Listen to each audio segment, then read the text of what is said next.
kami ng ate ko ng paulit-ulit ng 5 kalalakihan, dahil sa una sa lahat Ate Vine, babati lang ako ng congratulations sa lahat ng student na gagraduate ngayon, 1 taon na rin ang nakalipas simula noong nangyari ang hindi namin matanggap, lalo na ako, dahil ako ang dahilan kung bakit nawala ang ate ko.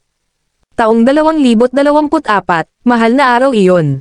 Walang pasok kaya nasa bakasyon kaming buong pamilya, 4 kaming magkakapatid, ang ate ko ang panganay at ako ang sumunod, gagraduate na sana si ate last year sa kursong nursing, sa buwan ng Mayo, ako naman ay senior high school graduating.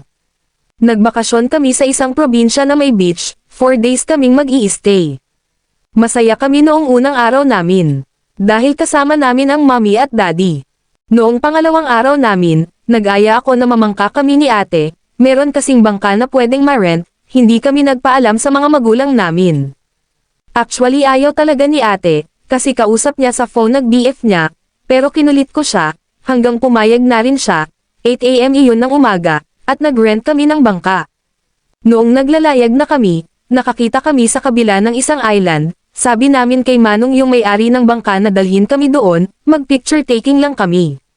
Dinala naman kami ni Manong, at si Manong ay nagsabi na babalikan lang daw niya yung kanyang cellphone na iwan niya kasi, nagnakisuyo pa ako na baka pwedeng ibili kami ng kape, pumayag naman si Manong. Nag-picture taking kami, at naglakad-lakad, walang ibang tao dito.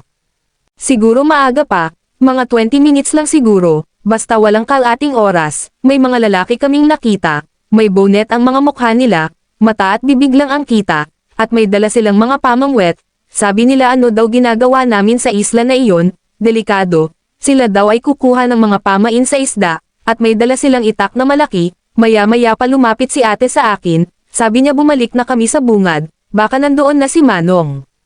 Nagkatinginan yung mga lalaki, 6 sila na magkakasama, then, maya-maya mga nag-appearance sila at sabi ayos, noong kami ay dadaan sa harapan nila hinarangan nila kami, nagalit ang ate ko dahil pinipigilan nila kami, sinampal ng ate ko yung isa, tapos nagalit ang ate ko sa sikmura, nawalan na agad ng malay.